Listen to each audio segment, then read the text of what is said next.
ये आपके क्लास 9 का रेखा और कोण, लाइंस और एंगल्स है। चैप्टर नंबर कौन सा है बोलो? 6 है। 6 चैप्टर है, चैप्टर नंबर 6।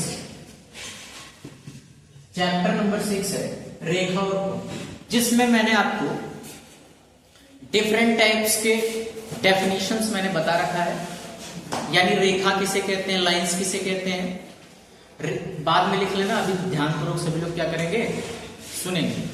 अगर आप अच्छा सुनेंगे तभी आप अच्छा सीख पाओगे, ठीक है।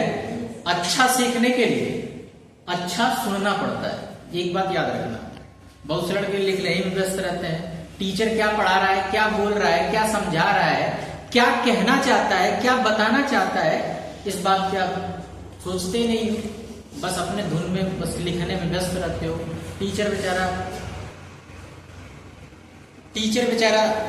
क्या रहता है, ये फिराक में रहता है कि हमारे बच्चे हमारी बात सुन रहे हैं, लेकिन इनको गलतफहमी के शिकार में सच कहा जाए। इसमें 60 to 70 बच्चे जो रहते हैं वो क्लास में रहते ही नहीं है, वो अपने मन में रहते हैं। बाकी जो बचते हैं कुछ परसेंटेज के बच्चे, वो ध्यानपूर्वक सुनते हैं और वही अच्छा करते हैं।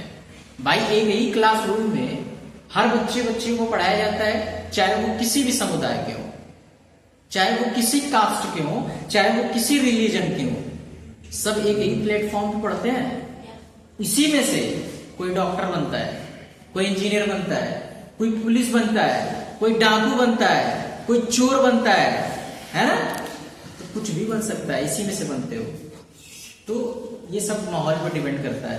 कम टू दी पॉइंट। यहाँ आपको चैप्टर नंबर 6 में मैंने सारा डेफिनेशन बता दिया रखा था। रेखा है, कोण क्या है, कोण के प्रकार क्या है ना, दुनिया भर के कोण डेफिनेशंस था, मैंने आपको पूरा बता दिया है। आप उसे पढ़ लिख लेना, अच्छा समझ लेना, जो नहीं आएगा पूछ लेना, ठीक है। यहाँ आपको सबसे पहले क्लास 9 के रेखा और कोण से रिलेटेड जो चैप्टर्स नंबर है, इसमें सबसे पहला प्रमेय जो आता है वही सबसे मोस्ट इंपॉर्टेंट होता है, और उसी से ही आपका ये बेस क्लियर होता है रेखा और कोण का। वहीं से इनिशिएट किया जाता है, यानी वहीं से शुरुआत की जाती है। तो प्रमेय नंबर 1 यही कहता है कि यदि दो रेखाएं परस्पर प्रतिच्छेद करती हैं, ये यदि दो रेखाएं, कोई दो रेखा है आपस में क्या कर रही है, प्रतिच्छेद कर रही है। प्रतिच्छेद करने का मतलब क्या है, एक दूसरे को क्या कर रही है, काट रही है। जब दो रेखाएं एक दूसरे को काटती हैं तो शीर्षाभिमुख कोण बराबर होते हैं। बात आती है शीर्षाभिमुख कोण। शीर्षाभिमुख क्या होता है, शीर्षाभिमुख का मतलब ये भी बात समझना हो भाई। एक एक लाइन का मतलब आप जब तक नहीं समझोगे, एक एक वर्ड्स का मतलब जब आप समझोगे नहीं, तब तक आपको दिमाग में पल्ले पड़ने वाला नहीं है। अगर जिस दिन आप ये सोच लोगे कि हमें एक एक वर्ड्स को समझ के पढ़ना है, एक एक शब्द, एक एक लाइन को अच्छे से सोच कर समझ करके उसके बारे में तहकीकात करके पढ़ाई करना है, तभी आप उस चीज को समझ पाओगे और ज्यादा दिन तक याद रख पाओगे। नहीं तो आज पढ़ोगे कल भूल जाओगे। ये बात लिख के ले लो, ठीक है। तो ये कह रहा है कि जब दो रेखाएं आपस में प्रतिच्छेद करती हैं तो उनके बीच का जो शीर्षाभिमुख कोण होता है, शीर्षाभिमुख कोण यानी संधि विच्छेद कर देते हैं। शीर्ष धन अभिमुख, शीर्ष मतलब होता है मुंडा, खोपड़ी, अभि मतलब आमने सामने, और मुख मतलब क्या, मुंह। कुल मिला कहने का मतलब जो आमने सामने की जो एंगल्स होते हैं वो आपस में क्या होते हैं, शीर्षाभिमुख कोण कहलाते हैं। जैसे इसके सामने का ये जो दो तिर्यक रेखा आपको दिख रहा है, AB एक तिर्यक रेखा दिख रहा है, दूसरा CD दिख रहा है। दो दूसरे को एक दूसरे को क्या कर रही है, काट रही है। और किस पॉइंट पर काट रही है, बिंदु O पर काट रही है, बिंदु O पर काट रही है। अब यहां से एंगल की बात करी जाए तो यहां से एंगल नंबर 1 मान लिया जाए, और ये इसको 2 मान लिया जाए, इसको 3 मान लिया जाए, इसको 4 मान लिया जाए। तो कह रहा है शीर्षाभिमुख कोण आपस में क्या करते हैं, बराबर होते हैं। जब दो तिर्यक रेखा आपस में काटती हैं तो उनके आमने सामने की भुजाएं क्या होती हैं, बराबर होती है। भुजा नहीं, सॉरी, कोण बराबर होते हैं। क्या बराबर होते हैं, कोण बराबर होते हैं। देखो आपको होशियारी ये भी लाना है, गांव देहात में ये बहुत बड़ा समस्या है कि टीचर कुछो पढ़ा लेता है बच्चों को, और बच्चे कुछो समझ लेते हैं। उनको गलत भी पढ़ा दो, वो बच्चे इतना मासूम होते हैं चाहे वो 9th 10th 11th 12th किसी भी क्लास के होते हैं, वो अवेयर ही नहीं होते हैं। उनको कुछ भी पढ़ा लो बेचारे आंख मत करो विश्वास करते हैं। गांव देहात के बच्चे अपने गुरु को गुरु जैसा समझते हैं। वो सोचते हैं कि जो हमारा टीचर पढ़ा रहा है वही सही सही पढ़ा रहा है। गलती बच्चों की कभी नहीं होती है, बच्ची कभी गलती नहीं होती है। उनको जैसा आप दोगे परोसोगे वैसे ही वो सीखेंगे। आप गलत गलत पढ़ाओगे बच्चे गलत गलत सिखाओगे। आप देखोगे गांव देहात में सबसे ज्यादा जो कमी होती है वो प्रोनाउंसिएशन स्किल्स की कमी होती है, यानी बात करने का तौर तरीका तहजीब की कमी होती है। जब आपका प्रोनाउंसिएशन दुरुस्त नहीं होगा, एक टीचर का जो लहजा बोलने का सही नहीं होगा, तो बच्चे कैसे सीख पाएंगे। ये सारी चीजें होती हैं, ठीक है। तो ये आपका ये शीर्षक कोण बराबर होता है। यहां से आपको angle number 1, angle number 2, angle number 3, angle number क्या 4। तो ये जो आपने सामने की भुजा क्या कह रहा है, बराबर होता है। आपको पता है कि जब कोई एक लाइन जाती है तो लाइन के नीचे वाले जितने भी एंगल्स होते हैं उनका मान कितना होता है, 180। ये आपका क्या है, एक लाइन सीधी रेखा है और ये मान लो बिंदु O है, तो यहाँ से जो पूरा होता है वो क्या होता है 180। इसके नीचे वाला जो मान होता है वो क्या होता है 180 अंश। तो हाई मिलाकर के 180 अंश, हाई मिलाकर के 180 अंश, 180 अंश को जोड़ोगे तो कितना आ जाएगा 360।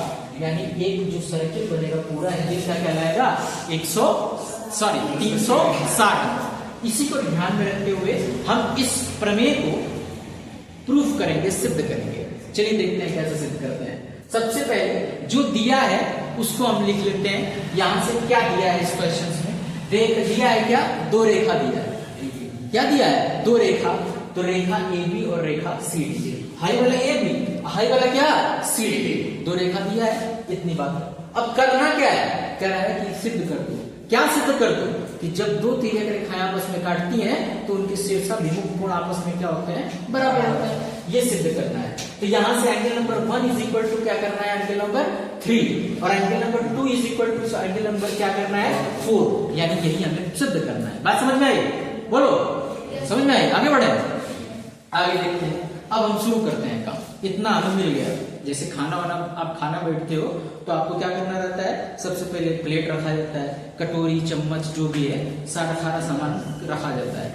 फिर उसके बाद आपको क्या करना है, खाना रहता है। अब आपका दिमाग करता है कि सबसे पहले रोटी खाएं कि सबसे पहले चावल खाएं, है ना। सबके खाने का तरीका भी अलग होता है, सबके कपड़ा पहनने का तरीका भी अलग होता है। ये सारी चीजें आपको सीखना पड़ेगा कि सब कुछ लोग होते हैं कि दाल चावल रोटी सब्जी भात सब कुछ एक में डाल के निचोड़ के पूरा क्या करेंगे, खा लेंगे। कुछ मैनर्स में आपको सीखना पड़ेगा। कम खाओगे, शुद्ध खाओगे तो आप क्या करोगे, दुरुस्त रहोगे, आपका दिमाग एक्टिव होगा।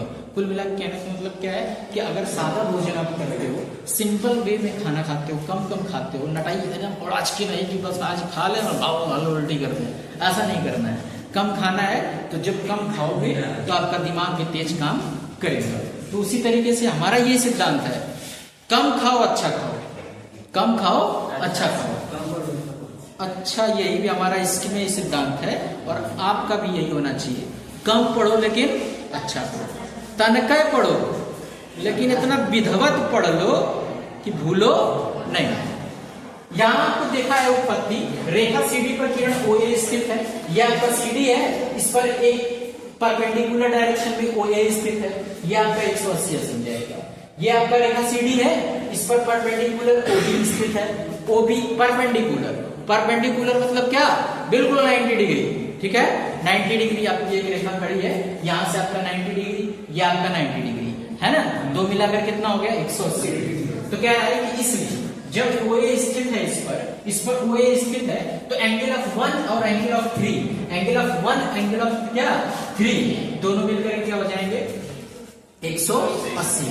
180 क्यों, क्योंकि ये पहला जो अभिगृहित था रैखिक युग्म उससे प्रतिपादित किया गया है। इसी तरीके से AB रेखा पर जाएंगे, ये आपका AB है, इस पर जो परपेंडिकुलर है OD, इस पर एंगल ऑफ 1 और एंगल ऑफ 4, यानी हाई वाला एंगल ऑफ 1 और एंगल ऑफ क्या 4, ये हमने गलत कर दिया। एंगल ऑफ 2 और एंगल ऑफ क्या हो गया, बोला ना टीचर कुछ पढ़ा ले, बच्चा क्या करता है, गइयो भैंसियो जैसे गाय, गोरू, बरदा, बकरी, आप देखते हो कि गांव देहात में पालते हैं लोग, सानी भूसा चलाया, उससे पूछोगे भैया खाना खाइबा, कहेगा भैंस गोरू, और खाइबा, तब वो कहेगा उसी तरीके से आप भी बनोगे तो कैसे काम चलेगा। आपको अगर जहां नहीं समझ में आया, आपको अगर जहां पे कंफ्यूजन है, आप जब तक क्वेश्चंस पुट अप नहीं करोगे तब तक कैसे यहाँ पे पढ़ पाओगे। मैंने तो गलत बता दिया था, आप गलत पढ़ लिए, है ना। ये आपकी शार्पनेस होना चाहिए। आप साइंस के स्टूडेंट हो और साइंस के स्टूडेंट का जो माइंड होना चाहिए वो काफी क्रिटिकल होना चाहिए, काफी शार्प होना चाहिए कि चीजों को देखते ही क्या कर ले, इवेलुएट कर ले, पहचान जाए और उसके तह तक चला जाए। यही होता है क्या, सीआईडी बहुत खतरनाक होते हैं क्या, साइंस के स्टूडेंट। लेकिन साइंस अच्छे तरीके से पढ़ो तब ना ये जाती है। तो यहाँ पे एंगल ऑफ 2, एंगल ऑफ 3 एक्सोसियंस, एंगल ऑफ 1, एंगल ऑफ 1 एक्सोसियंस, दोनों जो अभिग्रहित कहता है रैखिक युग्म अभिग्रहित से। अब हमने क्या किया, समीकरण नंबर 1 और समीकरण नंबर 2 को लेकर के सॉल्व कर लिया। समीकरण नंबर 1 हमारा angle of 2 plus angle of 3 is equal to 180 degree, और एंगल ऑफ समीकरण 2 हमारा कह रहा है angle of 1 angle of 4 is equal to कितना 180